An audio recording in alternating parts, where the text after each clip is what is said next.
Japan এক বিস্ময়ের দেশ, যেখানে জন্ম হয়েছে অগ্নিগিরির আগুনে আর সমুদ্রের গভীর থেকে উঠে আসা দ্বীপে।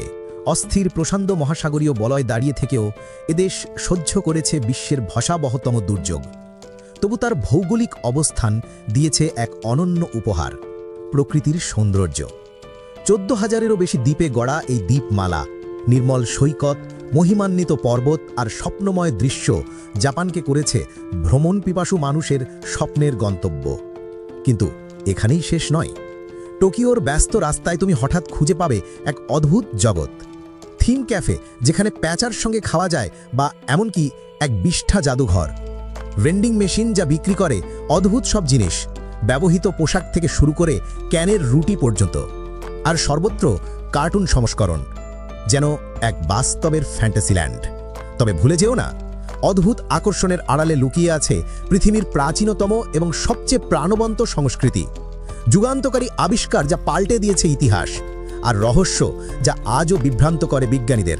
জাপান শুধুই এক দেশ নয়, এ এক বিস্ময়, এক গল্প, এক অমর রহস্য। ভৌতিক জাপানি পুতুলের গল্প আমাদের ফিরিয়ে নেয় 1918 সালের জাপানে। উত্তর জাপানে ইচি সুজুকি নামে এক তরুণ খুঁজে পেলেন কিমোনো পরা এক ছোট পুতুল। মাত্র 16 ইঞ্চি লম্বা সেই পুতুলটি দেখে তিনি মুগ্ধ হয়ে কিনে নিলেন। পরে এটি উপহার দিলেন তার 2 বছরের ছোট বোন কিকুকোকে। কিকুকো পুতুলটিকে ভীষণ ভালোবাসত, এমনকি নিজের নামেই পুতুলটির নাম রাখল। তার নাম হলো ওকিকু। কিন্তু 1 বছর পর ভয়ঙ্কর মহামারী ছড়িয়ে পড়ল। হলুদ জ্বরে আক্রান্ত হয়ে অনেকেই মারা গেল। তাদের মধ্যে ছিল ছোট্ট কিকুকো। শোকাহত পরিবার কিকুকুকে কবর দিল এবং তাদের মন্দিরে রেখে দিল প্রিয় পুতুলটি। এটাই ছিল প্রথা, মৃতজনের প্রতি শ্রদ্ধা জানানোর। তবে কিছুদিন পর পরিবার লক্ষ্য করল অদ্ভুত কিছু। ওকিকুর চুল ধীরে ধীরে লম্বা হতে শুরু করেছে, প্রথমে ছোট বব কাট থেকে বেড়ে হাঁটু পর্যন্ত। পরিবার অবাক হয়ে গেল, কেউ বুঝতে পারল না কিভাবে সম্ভব হলো। তারা বারবার চুল কেটে দিল, তবুও চুল আবার বেড়ে উঠতে লাগল। এভাবেই পরিবার বিশ্বাস করতে শুরু করল যে কিকুকোর আত্মা প্রবেশ করেছে পুতুলটির ভেতর। 1938 সালে যখন পরিবারটি স্থান পরিবর্তন করল, তারা ওকিকুকে সঙ্গে নেয়নি, বরং পুতুলটি অর্পণ করল হক্কাইডোর মানজি মন্দিরে, এবং সেখানেই এটি আজও রয়ে গেছে। মন্দিরের সন্ন্যাসীরা বলেন ওকিকুর চুল এখনও প্রতিদিন বাড়ছে। তারা নিয়মিতভাবে এটি ছাঁটাই করেন। আরও অনেকে দাবি করেন তারা দেখেছেন পুতুলটির মুখ ধীরে ধীরে খুলছে, যেন ভেতরে মানুষের দাঁত গজিয়ে উঠছে। 20 শতকের শুরুতে জাপান ছিল গ্রামীণ কুসংস্কারে ভরা। আত্মার ভৌতিক গল্প ছিল নিত্যদিনের অংশ। পুতুলকে প্রায়ই ধরা হতো আত্মার পাত্র হিসেবে। আজও বৈজ্ঞানিক বিশ্লেষণে দেখা গেছে ওকিকুর মাথায় সত্যিই মানুষের আসল চুল আছে, কিন্তু মন্দিরের কঠোর নিয়মের কারণে কোনো গবেষকই সম্পূর্ণভাবে রহস্য উন্মোচন করতে পারেননি। তবে একটা বিষয় স্পষ্ট, জাপানে তুমি কখনোই তাদের পুতুলের সঙ্গে তালগোল পাকাতে চাইবে না। প্রাগৈতিহাসিক সমুদ্র দানব। গভীর সমুদ্রের অন্ধকারে লুকিয়েছিল প্রাগৈতিহাসিক এক দানব। ওয়াকায়ামা প্রিফেকচারের আরাগাওয়া নদীর কাছে হনু দ্বীপে জাপানি বিজ্ঞানীরা আবিষ্কার করলেন এক অবিশ্বাস্য কঙ্কাল, এক বিশাল সমুদ্র দৈত্যের প্রায় সম্পূর্ণ অবশিষ্টাংশ। এই প্রাণীটি ছিল ভয়ঙ্কর এক শিকারী, যার শক্তি প্রতিদ্বন্দ্বিতা করতে পারত এমনকি গ্রেট হোয়াইট শার্কের সঙ্গেও। এটি ছিল সমুদ্রের আতঙ্ক, এক জীব যা তুলনাহীন, না বর্তমানের কোনো প্রাণীর সঙ্গে, না অতীতে বিলুপ্ত কোনো প্রজাতির সঙ্গে। বিজ্ঞানীরা বলছেন এটি ছিল মোসাসরের এক নতুন প্রজাতি, একটি বায়ু শ্বাস প্রশ্বাস নেওয়া সামুদ্রিক সরীসৃপ, যা প্রায় 72 মিলিয়ন বছর আগে ক্রিটেসিয়াস যুগে মহাসাগরের শীর্ষ শিকারী হিসেবে রাজত্ব করেছে। এই নতুন প্রজাতির নাম দেওয়া হয়েছে মেগাপটেরিয়াস ওয়াকামানিস, তবে স্থানীয়ভাবে সবাই একে ডাকে ওয়াকায়ামা সরু। অনুপ্রেরণা এসেছে জাপানি পুরাণের নীল সমুদ্র ড্রাগন থেকে। এই দানবের গঠন ছিল বিস্ময়কর। 4টি ফ্লিপার ছিল, যেগুলো দেখতে প্যাডেলের মতো, অ্যালিগেটরের মতো থুতনি আর শক্তিশালী দীর্ঘ লেজ। এমনকি ছিল একটি পৃষ্ঠীয় পাখনা, যা সাধারণত হাঙর বা ডলফিনের মধ্যে দেখা যায়। কিন্তু সবচেয়ে অদ্ভুত ব্যাপার হল এর পিছনের ফ্লিপার ছিল সামনের চেয়েও বড়, যা শুধু মোসাসরদের মধ্যে নয়, বরং সমগ্র সমুদ্র প্রাণী জগতে ছিল অত্যন্ত বিরল। এই প্রাগৈতিহাসিক দানব ছিল সমুদ্রের টাইরানোসারাস রেক্স, খাদ্য শৃঙ্খলের এক নির্মম শাসক। যে কোনো শিকার তার পথে এলেই মুহূর্তে শেষ হয়ে যেত। ভাবুন, যদি আজও তারা বেঁচে থাকত, তাদের ধারালো দাঁত আর শক্তি মানুষের কাছে হতো এক জীবন্ত দুঃস্বপ্ন। রহস্যময় প্রাচীন অস্ত্র কুসানাগি নো সুরুগি। 2019 সালে সম্রাট নারুহিতো যখন জাপানের চন্দ্রমল্লিকা সিংহাসনে আরোহণ করলেন, তখন ঐতিহাসিক সেই অনুষ্ঠানের কেন্দ্রবিন্দুতে ছিল সাম্রাজ্যের পবিত্র ধনভাণ্ডার। সেগুলোর মধ্যে সবচেয়ে রহস্যময় নিদর্শন হল কিংবদন্তি কুসানাগি নো সুরুগি, একটি তরবারি যা দ্বাদশ শতাব্দী থেকে আর কারো চোখে দেখা যায়নি। রাজকীয় অনুষ্ঠানেও তরবারিটি সর্বদা ঢাকা অবস্থায় রাখা হয়। এর অধরা উপস্থিতি জন্ম দিয়েছে অগণিত জল্পনা কল্পনার। অনেকে বিশ্বাস করেন এটি হয়তো হারিয়ে গেছে, হয়তো চুরি হয়েছে, অথবা কেবল একটি প্রতিলিপি। তবুও এটি আজও সাম্রাজ্যিক বংশের বৈধতার প্রতীক, এবং জাপানি পুরাণে এর স্থান অত্যন্ত গভীর। কিংবদন্তি অনুসারে তরবারিটি পাওয়া গিয়েছিল স্বয়ং দেবীদের আশীর্বাদে, এবং এক সময় এটি প্রদান করা হয় সম্রাটের বীর যোদ্ধা রাজপুত্র ইয়ামাতো তাকেরোকে, প্রথম ও দ্বিতীয় শতাব্দীর এক কিংবদন্তি যোদ্ধা, যিনি তার কৌশল ও বুদ্ধিমত্তার জন্য অমর হয়ে আছেন। প্রাচীন গ্রন্থ কুজিকি ও নিয়ন শোকিতে বর্ণিত হয়েছে তার সাহসী অভিযান, যেখানে এক উৎসবের সময় তিনি দাসীর ছদ্মবেশে শত্রুদের বিভ্রান্ত করেছিলেন। তার খালা মহাযাজক ইয়ামাতো হিমে তাকে অর্পণ করেছিলেন এই কুসানাগি নো সুরুগি। তরবারিটি তার বিজয়ের অন্যতম শক্তি হয়ে উঠেছিল। সবচেয়ে নাটকীয় মুহূর্ত এসেছিল যখন তিনি এক যুদ্ধে শত্রুদের দ্বারা বেষ্টিত হয়ে পড়েন। প্রজ্বলিত আগুন তাকে গ্রাস করার পথে।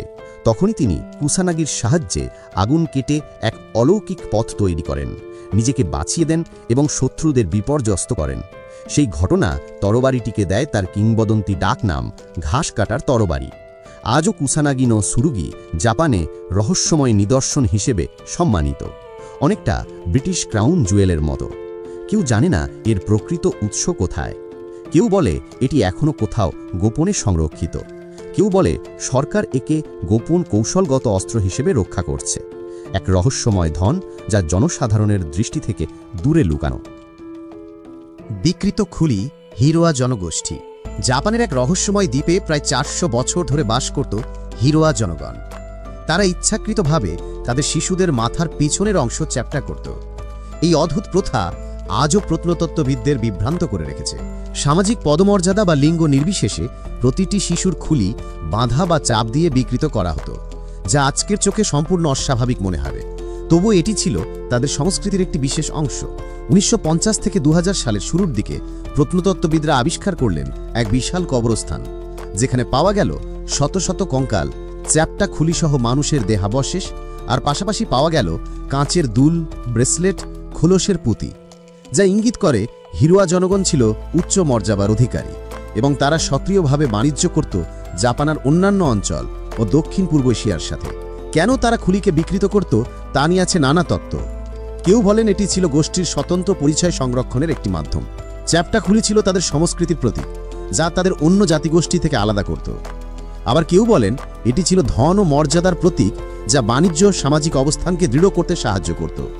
দূরবর্তী অঞ্চলের মানুষের কাছে এটাই ছিল হিরোয়া জনগণের স্বাক্ষর। কারণ যাই হোক না কেন, এই বিকৃত খুলি আমাদের শেখায় এক গুরুত্বপূর্ণ সত্য: প্রাচীনকালেও মানুষ নিজের শরীরকে রূপান্তরিত করত নিজের উদ্দেশ্য পূরণে, নিজের পরিচয় প্রকাশে। জাপানের বার্ধক্য সংকট। বিশ্বে বয়স্ক নাগরিকদের সর্বোচ্চ অনুপাতের রেকর্ড রয়েছে জাপানের হাতে। বিশ্বব্যাংকের তথ্য অনুযায়ী আজ জাপানেই রয়েছে বিশ্বের দ্বিতীয় সর্বোচ্চ 65 বছর বা তার বেশি বয়সীদের সংখ্যা। মোনাকোর পরেই তাদের অবস্থান। প্রায় 1/3 জনগণ এখন প্রবীণ, এমনকি প্রতি 10 জনের একজনের বয়স পেরিয়েছে 80 বছর। এই বাস্তবতা জাপানের সমাজকে নিয়ে গেছে এক নতুন চ্যালেঞ্জে। এর মূল কারণ ধীরে ধীরে কমে যাওয়া জন্মহার, যা তৈরি করেছে এক ভয়ঙ্কর ভারসাম্যহীনতা। সবচেয়ে বড় প্রভাব পড়েছে শ্রম বাজারে। গবেষণায় দেখা গেছে 2040 সালের মধ্যে জাপান ঘাটতিতে পড়তে পারে প্রায় 1,10,00,000 কর্মীর। একটি টিকটিক করা টাইম বোমের মতো এই সংকট হুমকি তৈরি করছে সামাজিক নিরাপত্তা ব্যবস্থার জন্য। একদিকে ক্রমশ বাড়ছে অবসরপ্রাপ্ত প্রবীণ জনগোষ্ঠী, অন্যদিকে সংকুচিত হচ্ছে কর্মক্ষম জনগণ, যার ফলে কর ভিত্তি ছোট হচ্ছে আর চাপ বাড়ছে স্বাস্থ্যসেবার ওপর। এই সমস্যার সমাধানে সরকার নিচ্ছে নানা পদক্ষেপ। হাসপাতাল ভিত্তিক সেবা থেকে রোগীকে সরিয়ে নিয়ে যাওয়া হচ্ছে ঘর ভিত্তিক যত্নে। প্রবীণদের উৎসাহিত করা হচ্ছে স্বচিকিৎসা আর দূরবর্তী পর্যবেক্ষণে। এমনকি সাহায্যের হাত বাড়িয়ে দিতে আনা হয়েছে রোবোটিক কেয়ার গিভারও। তবুও প্রযুক্তি একা যথেষ্ট নয়, প্রয়োজন এক ভারসাম্যপূর্ণ পরিকল্পনা, যেখানে প্রবীণ জনগোষ্ঠীর প্রয়োজন মেটানো যাবে, একই সঙ্গে জন্মহার বাড়ানোরও সমাধান খোঁজা যাবে। জাপানের প্রধানমন্ত্রী ফুমিও কিশিদা প্রতিশ্রুতি দিয়েছেন একটি বিশেষ সরকারি সংস্থা তৈরি করার, যা শুধু এই জনসংখ্যাগত সংকট মোকাবেলার জন্যই কাজ করবে। এখন প্রশ্ন হলো, জাপান কি খুঁজে পাবে এমন কোনো কৌশল যা তার বার্ধক্য আর জন্মহারের মধ্যে ভারসাম্য রক্ষা করতে পারবে, নাকি এই সংকট ভবিষ্যতের জন্য রেখে যাবে আরও বড় চাপ? জাপানে প্রতি বছর প্রায় 90,000 মানুষ নিখোঁজ হওয়ার রিপোর্ট পাওয়া যায়। যদিও এদের মধ্যে বেশিরভাগই পরে খুঁজে পাওয়া যায় বা নিজেরাই বাড়ি ফিরে আসে, কিন্তু হাজার হাজার মানুষ আছেন যারা একেবারেই উধাও হয়ে যান, কোনো চিহ্ন রেখে যান না। এই নিখোঁজ হওয়ার ঘটনাকে জাপানে বলা হয় জোহাৎসু, যার অর্থ হল বাষ্পীভবন। অনেক জোহাৎসু ব্যক্তি নিখোঁজ হবার আগে ভালোভাবে পরিকল্পনা করে, সমস্ত সম্পর্ক ছিন্ন করে, দেশের অন্য অংশে গিয়ে নতুন করে জীবন শুরু করে। পরিবারের কাছ থেকেও অদৃশ্য হয়ে যায় তারা। কিন্তু প্রশ্ন হল, কেন এত মানুষ স্বেচ্ছায় উধাও হয়ে যায়? এর মূল কারণ লুকিয়ে হয়েছে জাপানি সমাজ ব্যবস্থার ভেতরে। এখানে জীবনে সফলতা, কঠোর পরিশ্রম, নিয়ম মেনে চলা, এগুলোকে অত্যন্ত মূল্য দেওয়া হয়। চাকরি হারানো, দেনায় ডুবে যাওয়া কিংবা ব্যক্তিগত ব্যর্থতা সমাজে বিশাল লজ্জার কারণ হয়ে দাঁড়ায়, এবং অনেক সময় এই লজ্জার বোঝা এতটাই অসহনীয় হয়ে ওঠে যে মানুষ বিচার বা ব্যর্থতার সম্মুখীন হবার বদলে অদৃশ্য হয়ে যাওয়ার পথ বেছে নেয়। এই জোহাৎসু মানুষদের একটি পরিচিত গন্তব্য হল সানিয়া, টোকিওর এমন এক শহর যেটি মানচিত্র থেকেও মুছে ফেলা হয়েছে, যেখানে আশ্রয় খুঁজে পান সমাজের বিতাড়িত মানুষরা। এমনকি এর চারপাশে জন্ম নিয়েছে এক বিশেষ শিল্প, যেখানে কিছু কোম্পানি মানুষকে গোপনে অদৃশ্য হয়ে যেতে সাহায্য করে, কোনো চিহ্ন না রেখে। অদ্ভুত ব্যাপার হলো, অনেক সময় পরিবারের লোকেরাও নিখোঁজ হবার খবর পুলিশে জানায় না, কারণ তারা নিজেরাও লজ্জা লুকাতে চায়। তবে একদিক থেকে জোহাৎসু অনেকের জন্য হয়ে ওঠে আত্মহত্যার বিকল্প। মৃত্যুর বদলে এটি নতুন করে বেঁচে ওঠার চেষ্টা, অতীতকে মুছে ফেলে একেবারে অদৃশ্য হয়ে ছায়ার ভেতরে তৈরি করে নেওয়া নতুন জীবন। মাসুদা রকশিপ নারা প্রিফেকচারের আশুকা গ্রামে দাঁড়িয়ে আছে এক রহস্যময় পাথরের কাঠামো, যা পরিচিত মাসুদা রকশিপ নামে। স্থানীয়রা একে বলে মাসুদানো ইয়োফুনে। আশুকা অঞ্চল বিখ্যাত তার চাবি আকৃতির সমাধিস্তম্ভের জন্য, যেগুলোর সময়কাল আনুমানিক খ্রিস্টপূর্ব 250 থেকে 552 সাল পর্যন্ত। কিন্তু মাসুদা রকশিপ সম্পূর্ণ আলাদা। তার অনন্য গঠন আর বিভ্রান্তিকর উৎপত্তি তাকে পরিণত করেছে এক চরম রহস্যে। এটি একটি বিশাল একশিলা পাথরের কাঠামো, দৈর্ঘ্যে 36 ফুট, প্রস্থে 26 ফুট, উচ্চতা 15 ফুট আর ওজন প্রায় 880 টন, অর্থাৎ এক কথায় মহাকায় গ্রানাইট ব্লক। এর সমতল উপরের অংশে দেখা যায় নিখুঁতভাবে খোদাই করা দুটি বর্গাকার গর্ত, যার সমান্তরালে রয়েছে একটি শৈলশিরা, আর নিচের অংশে ইল আকৃতির খাঁজ, যা ইঙ্গিত করে প্রাচীন নির্মাতারা সম্ভবত কোনো বিশেষ কৌশল ব্যবহার করেছিলেন। অদ্ভুত ব্যাপার হলো, এমন শক্ত গ্রানাইটে এত নিখুঁত খোদাই করা আজকের আধুনিক যন্ত্র দিয়েও কঠিন কাজ। তাহলে 1500 বছর আগে কিভাবে সম্ভব হয়েছিল? এটাই প্রত্নতাত্ত্বিকদের কাছে এখনও এক আনসলভড মিস্ট্রি। এই কাঠামোটি অন্য আশুকা সমাধিস্তম্ভের মতো নয়, কারণ এখানে কখনো কোনো সমাধি বা কঙ্কাল পাওয়া যায়নি। ফলে এটি তৈরি হয়েছিল কোন উদ্দেশ্যে, সে প্রশ্ন আজও অমীমাংসিত। বিভিন্ন তত্ত্ব রয়েছে। কেউ বলেন এটি হতে পারে এক বিশাল সমাধিস্থলের চিহ্ন। গর্তগুলো হয়তো ছিল প্রবেশপথের অংশ, কিন্তু কাজ অসম্পূর্ণ থেকে গেছে। অন্যরা মনে করেন এটি একসময় বৌদ্ধ মন্দির হিসেবে ব্যবহৃত হয়েছিল, যদিও সাধারণ মন্দিরের বৈশিষ্ট্য এতে নেই।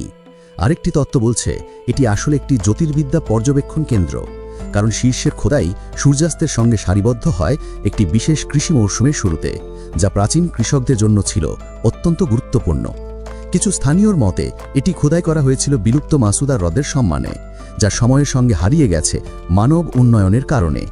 তবে যে তত্ত্বই হোক না কেন, একটি সত্য অস্বীকার করা যায় না, মাসুদা রকশিপ আজও জাপানের সবচেয়ে রহস্যময় প্রত্নতাত্ত্বিক নিদর্শনগুলির একটি। জাপানেরও আছে তাদের নিজস্ব মহাপ্রাচীর। চীনের মহাপ্রাচীরের মতো নয়, বরং এক বিশাল কংক্রিটের দেয়াল, প্রায় 400 কিলোমিটার দীর্ঘ। উপকূলের পাশে দাঁড়িয়ে থাকা এই প্রাচীর দেশের নতুন সুনামি প্রতিরক্ষা ব্যবস্থা। এর উদ্দেশ্য একটাই, শক্তিশালী ঢেউকে ভেঙে দুর্বল করে দেওয়া এবং মানুষের জন্য মূল্যবান কিছু সময় তৈরি করা, যাতে তারা সরিয়ে নেওয়া যায় আরেকটি দুর্যোগ আসার আগে। এই প্রকল্পের সূচনা হয়েছিল এক ভয়ঙ্কর ট্র্যাজেডির পর, 2011 সালের ভূমিকম্প এবং সুনামি, যা জাপানের পূর্ব উপকূলে প্রায় 20,000 মানুষের প্রাণ কেড়ে নেয়। সেই দুঃসহ স্মৃতি থেকেই জন্ম নেয় জাপানের এই কংক্রিটের মহাপ্রাচীর। উত্তরের ইওয়াতে প্রিফেকচার থেকে শুরু হয়ে দক্ষিণে ফুকুশিমা পর্যন্ত বিস্তৃত এই দেয়াল কিছু স্থানে পৌঁছে গেছে 15.5 মিটার উচ্চতায়। বিলিয়ন বিলিয়ন ডলার খরচ হয়েছে, বছরের পর বছর লেগেছে এর নির্মাণে। তবে সবাই একে সমর্থন করেনি। অনেক বাসিন্দা অভিযোগ তুলেছেন এই বিশাল দেয়াল তাদের সমুদ্রের দৃশ্যকে ঢেকে দিয়েছে। কেউ কেউ এটিকে বলেন মিথ্যা নিরাপত্তার অনুভূতি, কারণ তাদের বিশ্বাস সুনামি থেকে বাঁচার আসল উপায় হল দিগন্তে ঢেউকে দেখা এবং যত দ্রুত সম্ভব উঁচু ভূমিতে পালানো। এই গ্রামবাসীরা মনে করেন তাদের টিকে থাকার মূল চাবিকাঠি হল প্রকৃতিকে পর্যবেক্ষণ করার ক্ষমতা, বিপদের সংকেত চিনে ফেলা আর সতর্ক থাকা। তবুও সন্দেহ নেই, জাপানের মহাপ্রাচীর এক অসাধারণ প্রকৌশল কীর্তি, মানবজাতির অদম্য ইচ্ছাশক্তির প্রতীক, যা মনে করিয়ে দেয় সবচেয়ে ভয়ঙ্কর দুর্যোগের পরেও মানুষ উঠে দাঁড়াতে পারে, আবারও বাঁচতে পারে। তো বন্ধুরা, আজকের ভিডিওটাকে এখানেই শেষ করেছি। ভিডিওটি কেমন লাগলো সেটা জানিয়ে যেতে ভুলবেন না। সাথে সাথে ভিডিওটিতে একটি লাইক দিয়ে চ্যানেলটিকে সাবস্ক্রাইব করে রাখবেন, যাতে এরকম মজাদার এবং আননোন ভিডিও আপনারা প্রতিনিয়ত দেখতে পান।